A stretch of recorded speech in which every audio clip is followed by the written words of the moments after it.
idea. La idea no es que vayamos hacia aquí, sino la idea es que dentro del País Vasco os pongáis de acuerdo en Euskadi sobre qué queréis hacer en este tema, ¿no? El ALOBP en cierta manera os deja que penséis cómo lo hacéis. Aquí es lo que hacía es poneros un ejemplo, pero por ejemplo podéis tener cosas más cercanas a nivel de vuestra experiencia en el País Vasco que digáis, ostras, pues mira, ya, ¿no? Me habéis entendido. ¿Vale? Perdonad que insista con violencia sexual en el deporte, pero es mi especialidad, pero ya hablaremos de más violencias, pero salimos de esta, ¿no? Y era para poneros un ejemplo, ¿no? Comportamiento hacia una persona o grupo de personas que incluyen comportamientos sexualizados, verbales, no verbales o físicos, con intención o sin, legal o ilegal, basados en un abuso de poder y confianza y que se considera por la víctima o por una persona que observa como no deseado o coercitivo. Estas definiciones son muy interesantes porque veis que vamos un poco más allá del Código Penal, sino que decimos que puede ser legal, pueden ser totalmente legales, no pueden ser objeto de delito las violencias sexuales, una parte de ellas, pero siguen siendo violencia sexual. Y entonces nos tenemos que plantear dentro del deporte escolar qué queremos, erradicar y mirar de disminuir estas violencias en su totalidad o solamente las que son ilegales, las que contienen delito, porque entonces nos pueden denunciar y pueden hacer todo esto y entonces salimos en la prensa y tenemos problemas. Pero las que no son ilegales, ¿hace falta disminuirlas? ¿No? Pues eso tenéis todo un debate, ¿no? Para hacer, para pensar qué queremos hacer, qué clase de deporte escolar queremos hacer en el País Vasco, en Euskadi. ¿Vale? Nombres que van más allá de la legalidad, ¿no? Y en este caso yo creo que nos interesa mucho en el deporte, ¿no? No solamente por dirigirnos por el Código Penal o por la criminología, sino que la violencia sexual en el deporte incluye las agresiones sexuales físicas agresivas y las violaciones, por supuesto, ¿eh? Esto sería ilegal. Pero igualmente la violencia sexual también se aplica como un concepto amplio que describe comportamientos o actos contra una persona que contiene un elemento sexual y que erosiona o perjudica su dignidad y su autonomía. Claro, aquí estamos en un terreno de grises, ¿no? ¿Esto qué es? ¿Qué significa? Yo puedo decir algún comentario ¿no? Que un chico o una chica de mi equipo se toma mal o se siente, ¿no? Violentado sexualmente, pero no era mi intención, pero yo no lo entendía como así porque yo no le perjudicaba. Bueno, aquí hay que trabajarlo mucho, porque la verdad es que sí que a nivel teórico parece que sea así, pero sí que yo creo que los chicos, chicas, atletas no son tan tontos, no pensemos que se lo toman todo tan así, sino que este tipo de comentarios que pensamos que no agreden o que no tienen un componente de violencia sexual, si se realizan sistemáticamente en el tiempo, también hacen. Si yo lo hago un día por casualidad y hago una broma y nadie se ríe, me miren mal, ostras, quizás ya sé que no tengo que hacer ese tipo de bromas y entonces paro. Pero luego hay gente que continúa haciendo ese tipo de bromas porque no piensa en lo que el otro, cómo lo recibe.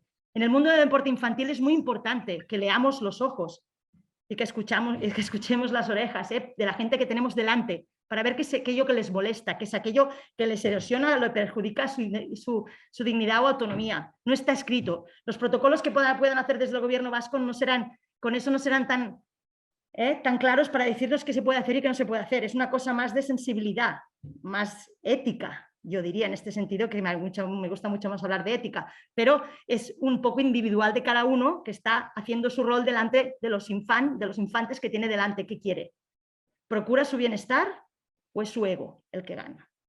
¿Procura que se lo pasen bien y continúen y sean saludables o es que yo me reconozcan como un tipo duro que va allí, que les hace no sé qué y que aumentan su capacidad técnica, táctica y condición física? ¿Qué clase de persona quiero estar delante de ellos? Y aquí es cuando os lo tenéis que plantear un poco más en ese sentido. Y todo lo que se pueda recoger a nivel normativo, bienvenido sea, pero teniendo en cuenta que no se podrá recoger al 100%, porque es que es imposible, no se puede. La violencia sexual no se limita solo a comportamientos físicos o de contacto, sino que también engloba actos y comportamientos no reconocidos por la ley como delitos. Perdonad que insista tanto, pero esta sería un poco la idea, para ir un poco más allá. No tengamos la idea de que, yo no ejerzo violencia sexual con mis atletas del equipo porque no les violo, no, por supuesto que no les toco en sus genitales, no, por supuesto que no me ducho con ellos, no, eso no lo hago, ¿no? Entonces yo no ejerzo violencia sexual, Pensar en un poco más allá, otro tipo de violencias que podéis estar ejerciendo sin daros cuenta y que todo esto se recoge, entonces significa que soy malo, no, porque lo hacemos todos, significa que si reflejo y reflexiono en ello, quizás me convierta en otro tipo de entrenador que hasta ahora no me había pasado por la cabeza, en un entrenador que dice, hostia, voy a tener en cuenta cómo me miran, cómo me escuchan, cuáles son sus símbolos no verbales, cómo actúan, y a partir de aquí puedo ir haciendo y me puedo ir juntando con ellos. ¿Se me entiende o no? Soy un poco plasta, ¿verdad? Seguimos. Joder, no hay manera, ¿Es esta? Sí, ya lo he encontrado. Vamos a proyecto cases, lo voy a pasar muy rápido, porque no creo que sea lo más importante, pero para que veáis los datos. Son los primeros datos que hay en el Estado español sobre este tipo de violencias, que son 5. La violencia psicológica, la violencia física, la negligencia y la violencia sexual, sin contacto y con contacto. Se recogieron datos. En España hubo una muestra de 1.472, los 6 países recogimos más de 10.000 encuestas contestadas, y la pregunta era esta: ¿cuál es la prevalencia de la violencia interpersonal contra niños, niñas y adolescentes que practican deporte organizado en el deporte y fuera de este? La interesante era ver las dos cosas. Aquí os explico la primera, porque me parece que es el primer dato importante, que es ver que a la gente que se le preguntó, ¿no?, de 18 a 30 años sobre sus experiencias en el deporte antes de cumplir los 18, sí que hablaban de que tuvieron muy buena experiencia en el deporte, un 82%, o sea, 8 de cada 10 contestaron que sí, que su experiencia en el deporte fue buena o muy buena, y solamente 5, un 0,5 de 10 contestaron que fue mala o muy mala.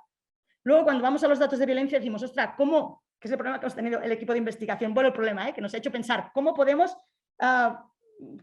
dar razón, dar lógica a este dato, ¿no? El 82% nos dicen que les gusta mucho el deporte, que se lo pasaron muy bien y que tienen experiencias y recuerdos muy buenos, y en cambio hay un 78% que nos dicen haber sufrido algún tipo de violencia. ¿Vale? Y decimos, bueno, del 78% algunas violencias seguramente no son traumáticas, son normalizadas y actualizadas. ¿Alguien te chilló mientras entrenaba? Sí, claro, me han chillado mientras entrenaba. Pues ya entras dentro de la violencia, ¿no?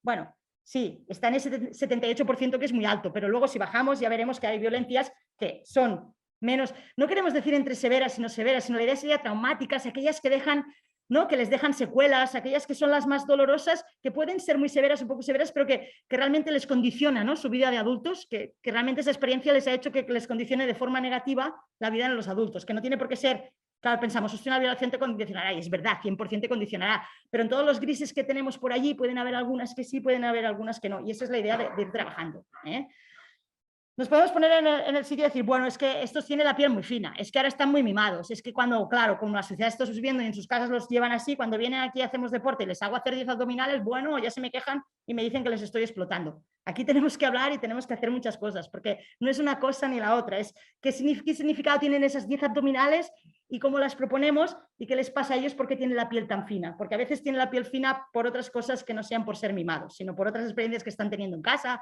o en el colegio, que son, ¿no?, que son víctimas de bullying, que son no sé qué, y claro, tienen la piel fina porque realmente les están dando por en el cole y luego van al equipo y 10 abdominales, les chillan y no sé qué, y todo eso se junta, y no es que el entrenador sea muy malo por eso, pero tenemos que entender toda la historia personal, muchas veces individual, de cada infante que tenemos delante y ver cómo lo podemos trabajar, ¿vale? Pero un poco la idea sería esta. La idea que llegamos a fin es que, bueno, pues que hay algún tipo de violencias que están muy normalizadas dentro del deporte. Seguramente aquí vosotros conocéis muchas, y aparte de ser entrenadores y entrenadoras, si habéis sido atletas y deportistas y habéis sufrido todo esto cuando estabais creciendo, ¿no?, y haciendo deporte, pues sí que sabéis que las violencias están muy hay un tipo de violencia que está muy normalizada, que realmente no se considera violencia desde fuera, sino que se considera mejora deportiva. Es el tipo de entrenamiento que nos llevará al éxito, y por aquí vamos. Os he hecho este resumen, súper resumen, del proyecto Cases, para que veáis cómo va y un poco para que tengáis los datos, pero por ejemplo, adentro y fuera del deporte, pues veis, hay un 70 dentro del deporte y un 76. La misma muestra nos contestó situaciones de violencia, de las 5 violencias dentro del deporte y situaciones de violencia fuera del deporte. Veis que está muy cercano. También esto nos demuestra mucho que el deporte forma parte de la cultura de la sociedad al 100%, ¿no? Porque lo que está dentro y lo que está fuera, el deporte no supone una barrera que diga, guau, ¿no?, la gente es violenta fuera del deporte y dentro del deporte todos unos santos y todo súper bien y aquí no hay violencia porque somos deporte. No, sino que realmente, si veis, en la psicológica hay esto, en la física es de un 43 y un 38, en el deporte hay más violencia física, al menos por parte de esta muestra, que fuera del deporte. En negligencia hay un 1% más en el deporte que fuera, pero ya si vamos a la violencia sexual sin contacto, hay mucha más fuera que dentro. Y si vamos a la violencia sexual con contacto, también hay mucha más fuera que dentro. Bueno, mucha más. Como veis, 37, 20, son... Después miramos dentro del deporte mujer y hombre. Es muy interesante porque hemos llegado a estos resultados de que todas las violencias que hemos analizado, que son estas 5, los hombres han sufrido más violencia cuando eran niños que las mujeres cuando eran niñas. Y eso sí que nos da una pista para investigar y empezar nuevos caminos de cómo relacionaros con este objeto de estudio, ¿no? Porque como veis, vale, las psicológicas, sí, los hombres más que las mujeres, La física, sí, los hombres un 50%, las mujeres un 36%, mucho más. Se les pega, se les insulta, se les chilla, se les castiga físicamente más a los chicos que a las chicas. Bueno, siendo en una sociedad patriarcal como la que vivimos, lo podemos entender, ¿no? Los chicos son más duros y además que los entrenadores no lo hacen para hacer violencia física, sino lo hacen para que sean más fuertes, para que sean más machitos y que entiendan que la vida es dura y que el deporte es un buen aprendizaje para entender que la vida es dura y eso pasa por violencias físicas, ¿no? Pero no es violencia en sí, no es un delito, es totalmente legal, ¿eh? Después vamos a la negligencia. Los hombres un 41, las mujeres un 27. Bueno, vamos bajando. Pero ¡pam! Vamos a la violencia sin contacto. ¿Cuántos de vosotros hubierais dicho que los hombres han sufrido más violencia sexual sin contacto y con contacto cuando eran niños que las mujeres? ¿Alguien de aquí lo hubiera dicho? Porque nosotros tampoco lo hubiéramos dicho, los que estamos en el equipo de investigación. Y lo interesante de todo esto es que no ha salido solo en España. Estas son las datos de España, pero los resultados. Pero los resultados de Bélgica, los resultados del Reino Unido, los resultados de Alemania, los resultados de Austria, los resultados de Rumanía son también muy parecidos. Los hombres a que se ha entrevistado en estos países también que han hecho muestras de 1472, les ha dado como resultado que cuando eran niños han sufrido más violencia sexual que las chicas. Es curioso, ¿no? Bueno, es un dato interesante para poder trabajarlo también en todo lo que podemos hacer en el futuro a nivel de normativa, ¿no? ¿Qué vamos a hacer con esto? No podemos dejar ni podemos concentrarnos en la protección de infantes para las niñas, sobre todo en temas de violencia sexual, porque y quizás nos tengamos que fijar mucho en la violencia física hacia los niños, en la violencia sexual hacia los niños, la psicológica está muy a la par, pero sí que son cosas interesantes para ver. Y que quizás podéis reflexionar vosotros, cuando tenéis equipos de niños, equipos de niñas, cómo actuáis, qué pasa, actuáis de forma diferente, no igual, qué clase de actuaciones tenéis con ellos. ¿Vale? Y después para que vierais fuera del deporte, porque lo que sí que se cumple es que fuera del deporte, por ejemplo, la violencia sexual con contacto, las mujeres tienen mucho más que los hombres. La sin contacto, la de con contacto es curioso porque encontramos que tiene muy parecido, 37 y 36. Pero la de sin contacto sí que, los piropos, los chistes, los no sé qué, las miradas, las sacadas de lenguas sexuales y todo eso se le hace mucho más a las mujeres que a los hombres, en formas públicas. Pero fijaros que es quizás la violencia sexual sin contacto fuera del deporte es la que cumple nuestra expectativa, ¿no? De, ostras, un 61% le pasa a las mujeres y un 48% a los hombres, que también es alto, ¿no? Decimos, sí, no me imaginaba que fuera tan alto.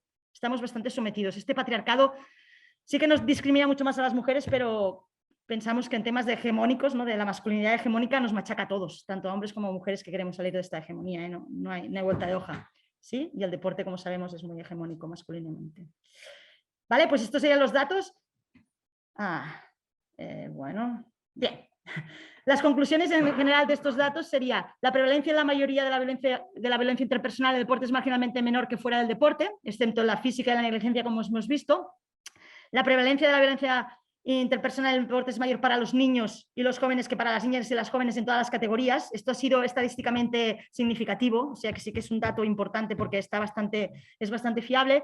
Y después que la prevalencia aumenta con el rendimiento deportivo, que es lo que vemos ahora. Bueno, vosotros estáis en el deporte escolar, nosotros lo llamamos deporte recreativo y sí que veis que todas las violencias van aumentando a medida que aumenta el nivel de deporte. Pero bueno, en el recreativo, que sería quizás la que nos interesaría más por lo que estamos aquí, ¿no? Que eso es donde hacemos el deporte escolar, en este sentido, pues bueno, tenemos estas violencias están repartidas de esta manera. Como veis, la psicológica es la que avanza muchísimo, un 62%, 6 de cada 10, pero en cambio es 1,5 con la violencia sexual con contacto. En cambio no, me refiero, es bajita, es mucho más bajita comparada con la psicológica, pero existe, pero está ahí y quizás nos diga algún dato de que alguna cosa se tiene que hacer, aunque sea solamente un 1,5 de cada 10 que sufren este tipo de violencia sexual con contacto. Y después tenemos no veo nada, el 30, joder, estoy fatal ya, el 30, 3 de cada 10 que sufren violencia sexual sin contacto. Pero esto serían niños y niñas, aquí sería, todavía no lo hemos segregado por género, porque aún nos queda mucho trabajo para hacer, pero bueno, son cosas para ir sabiendo. Y el otro tipo sería el solapamiento, ¿no? El pensar que las violencias vienen todas, no vienen, pero muy a menudo vienen solapadas, que vienen mezcladas, que una persona que sufre violencia física muchas veces también sufre violencia psicológica y también sufre violencia sexual sin contacto, por ejemplo. Entonces, en esta gráfica se ve, como veis, la más habitual, la violencia aislada ocurre solo en un tercio de la población, un 33% no llega, se pasa un poco, me parece, sí, y un poco menos, en 2/3 pasa de forma solapada, o sea que no pasa de forma aislada. Sí que la más habitual es la del 23%, es la psicológica aislada, 23% sí que han sufrido violencia psicológica sin sufrir ninguna más, pero mirad, nos vamos a la segunda más habitual, que es un 17%, y han sufrido todas las violencias dentro del deporte. Ellos marcaron y en cada violencia tenían que marcar cómo pasó, qué pasó. O sea, era un cuestionario que tenían que dedicarse un poco de tiempo para poder contestarlo. Entonces, un poco para que veáis. El 9% es la psicológica y la física, el 8% son todas menos la sexual con contacto. Bueno, un poco para que veáis cómo se distribuyen y os interesa mucho este dato también para seguir investigando sobre el tema de cómo se solapan las violencias, ¿no? Que es lo que está pasando en este... Las conclusiones del proyecto son que quizás que el deporte no puede proporcionar el entorno protector que se le asimila y es por eso que hay que trabajar. Y como nos ha dicho John, esta hora y media del final seguramente será para trabajar sobre este tema, ¿no? Ya no damos por descontado que el deporte protege, sino que tenemos que hacer intenciones, tenemos que poner de nuestra cabeza y de nuestro corazón para hacer que el deporte proteja. No es porque yo voy a baloncesto en Donosti, pues estoy en un equipo súper guay de puta, y ostras, y eso ya me protege, eso ya hace que ya no esté en la calle, que ya no, hay que hacer muchas más cosas. No solamente dándole 2 o 3 días a la semana, 1 hora y media de baloncesto y los partidos significa que ya esté todo protegido dentro del deporte, porque como hemos visto está dentro de la sociedad y todas las violencias que se producen, reproducen y construyen en la sociedad afuera también estarán en el deporte como las primeras, ¿vale? La segunda sería las pruebas científicas independientes y sólidas. Bueno, instigo mucho, que ya hablamos ayer, al gobierno vasco, a la Diputación, a quien sea que tenga dinero y pueda financiar y que tenga ganas de hacer trabajos de prevalencia de lo que pasa en el País Vasco. Yo creo que sería muy interesante que hicierais un estudio para poner la dimensión, ¿no? Ponerle números y ponerle un poco el nombre ya a todo esto, ¿no? ¿De qué estamos hablando? ¿De cuánta violencia estamos hablando que pasa en el deporte organizado, en el deporte escolar, en el deporte de competición, en el deporte que sea en el País Vasco? ¿De verdad estás diciendo que 1/3 de los niños reciben violencia? Sí, pero son violencias legales, ¿eh? No todos son ilegales. Sí. Es una barbaridad, ¿no? Sí. En el deporte hay mucha violencia normalizada. Sí. Sí, ¿no? O sea, no me estoy equivocando. No. Vale, vale. Sí. Más. ¿Vale? Abordar la violencia interpersonal en el deporte requiere un cambio cultural. Por lo tanto, se necesita un liderazgo proactivo por parte vuestra. ¿Cómo es este cambio cultural? ¿Cómo lo vamos a producir? Ahora os voy a dar un par de ideas de que ha salido de un proyecto, a ver qué os parecen. Y después que hay que dejar de ignorar las situaciones de violencia interpersonal, que nos tenemos que poner en este sentido para que se puedan combatir. Hay que ponerles nombre, hay que identificarlas y a partir de aquí podemos trabajarlas. ¿Sí? ¿Puedo seguir? ¿Alguna pregunta más? En todo caso, luego dejaré más preguntas. ¿Vale? Pues estos 3 autores, Vergel, Berton y Peters, en el 2021 han propuesto 4 objetivos para reflejar e incidir en el cambio de comportamiento de los y las entrenadoras de la violencia sexual en el deporte. Cómo promover políticas, protocolos y formaciones más eficaces, ¿vale? Entonces, de lo que se trata, yo aquí os invito, y a ver si podemos colaborar, porque a mí esta investigación yo todavía no la he hecho y creo que quiero ir para acá. La verdad es que pienso que el trabajo a nivel de los cuerpos técnicos es importante, de los que estéis aquí, para poder disminuir estas violencias. O sea, habría que trabajar con toda la sociedad, ¿no? Con las familias, con maestros, con profes de música y profas de música, con del tiempo libre, con todo eso, todo lo que rodea al infante, ¿no? A la criatura, ¿no? Que es un poco lo que nos dice la ley. Pero sí que es verdad que en el tema de poder disminuir estas violencias, los cuerpos técnicos tenemos muchas cosas a hacer y a decir, y podemos hacer muchas cosas. Y no es de decirme, ay, me siento culpable, no, es de decir, ostras, voy a tener un liderazgo proactivo. ¿Qué quiero hacer para promover el bienestar de mi equipo?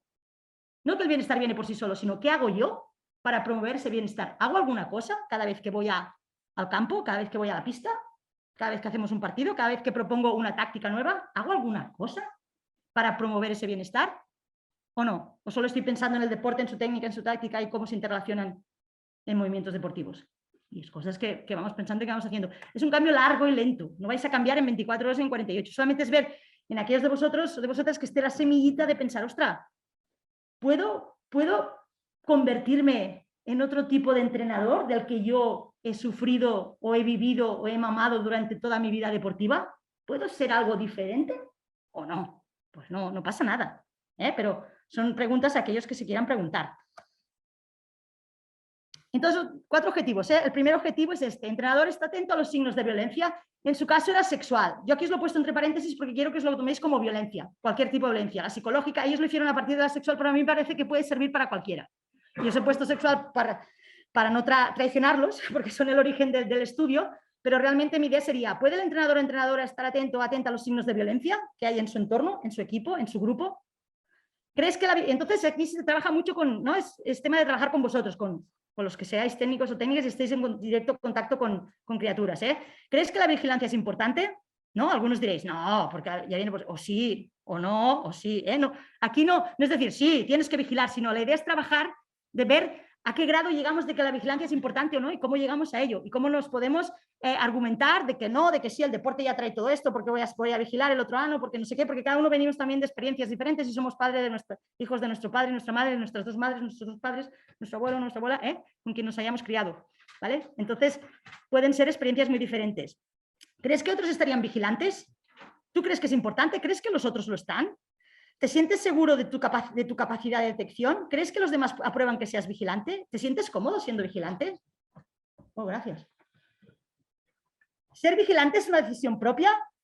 Fijaros, Entonces aquí no. Ser vigilante es una decisión propia. Normalmente esto se hace con una escala de Likert del 1 al 5 y entonces puedes ir poniendo, ¿no? No hace falta que sea el 1 ni el 5, pero para ir sabiendo qué es lo que está pensando los cuerpos técnicos, que a nivel de las organizaciones deportivas es lo que más nos interesa, porque tenemos que trabajar juntos. Y si no sabemos lo que piensan, poca cosa podemos hacer. El entrenador establece límites firmes en caso de una situación de violencia sexual o psicológica o física. ¿Qué hacemos?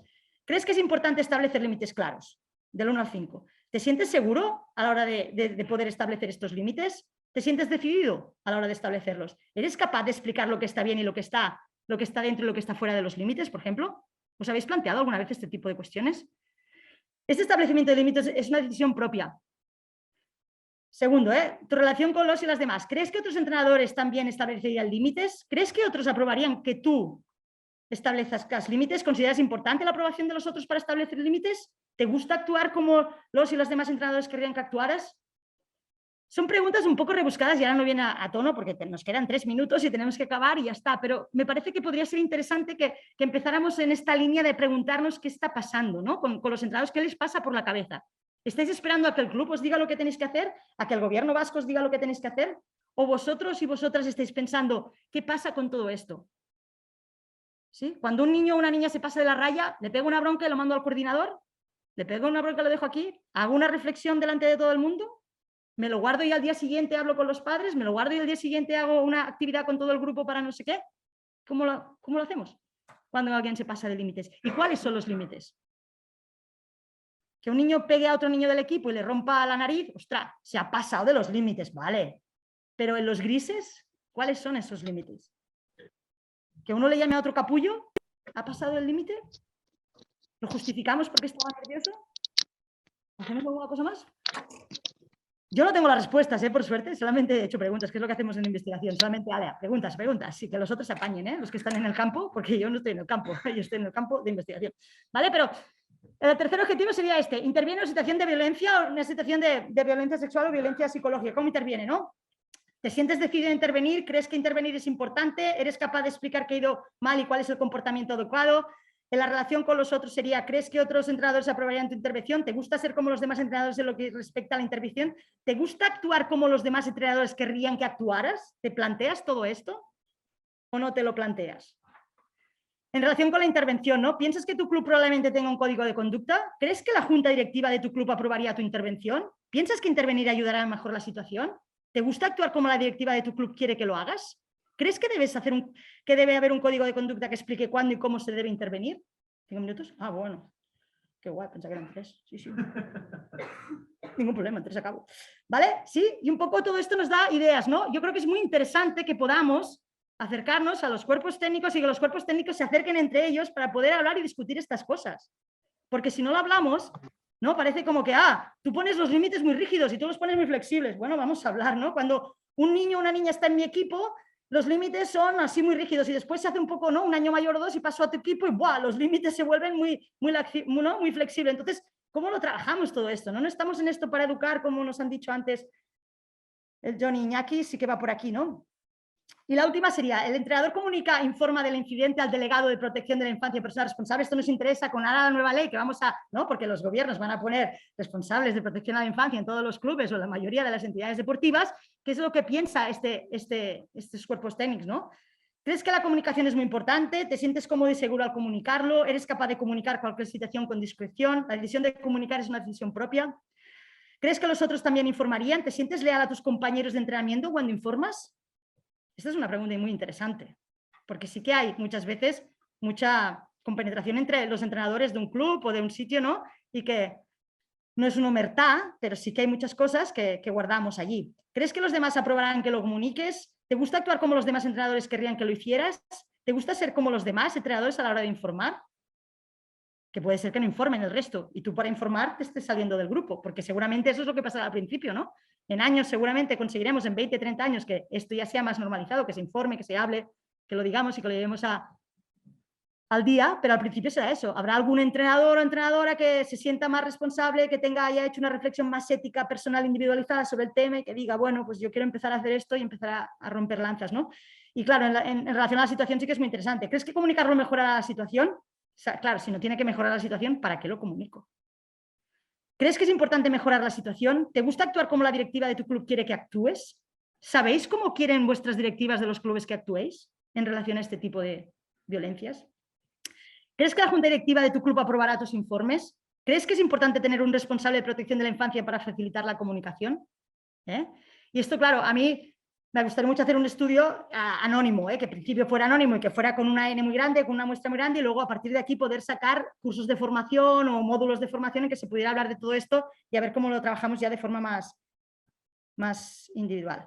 Y ya acabo. Las recomendaciones del proyecto Cases, ¿vale? Van en 3 términos, van en 3 apartados. Los departamentos o ministerios gubernamentales responsables del deporte deberían. Bueno, esto ya sabemos que es mucho, pero bueno, siempre es interesante tenerlo como punto de partida a nivel más político, ¿no? Más de arriba. Garantizar que las políticas y estrategias generales de protección de la infancia se incluyan y se apliquen al deporte, incorporar investigación sistemática, proporcionar un organismo de agencia independiente donde los afectados por la violencia interpersonal del deporte puedan explicar y denunciar sus experiencias y recibir ayuda y apoyo. Es que estos 3 puntos no sé si estáis a la guay de lo que está pasando en el mundo de la iglesia, ¿no? Que los que han sacado los casos de violencia sexual o de abusos sexuales en el mundo de la iglesia están pidiendo que se haga que le haga una investigación independiente, que no sea ni el síndico del deporte, ni el síndico del Popla, ni sea la iglesia, y está, ¿no? Y se han cerrado en banda y hasta que no consigan que se haga una investigación independiente, están formando una plataforma llamada Tolerancia Cero y bueno, está saliendo desde Cataluña mucha gente, pero no sé si aquí lo conocéis, pero está viendo toda esta movida en este sentido, ¿no? Pues un poco iría por aquí, ¿no?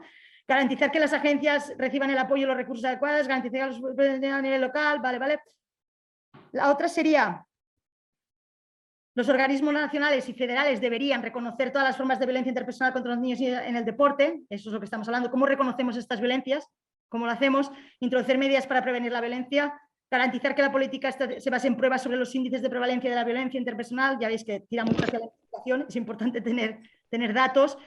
Y evaluar y mejorar la eficacia de las medidas de prevención mediante la evaluación longitudinal de la violencia interpersonal contra la infancia, la adolescencia y el deporte, ¿no? Si no hay esta investigación, después la evaluación no se puede hacer y también inciden en la importancia de hacer todo esto. Y después, las estrategias de prevención deberían, ¿no? Que eso es un poco lo que nos interesa hoy para hablar, incluir formación obligatoria en todas las categorías de violencia interpersonal. Ya sabemos que esto la LVP lo recoge, ¿no? El tema de la formación. Establecer puntos de contacto específicos para el deporte independiente, para el apoyo, el asesoramiento, las quejas y los informes. Por ejemplo, una línea de ayuda. Aquí es donde todavía nos queda mucho trabajo que hacer para que se pueda hacer. Reconocer el papel tan importante que desempeña el personal deportivo en el reconocimiento de la violencia, la recepción y el tratamiento de las revelaciones. Esto os incluye a vosotros y verdad es que sois un punto muy importante para que se pueda llevar a cabo. Y abordar contra la infancia en todos los niveles del deporte, ¿vale? Y aquí sería... Ya hemos acabado.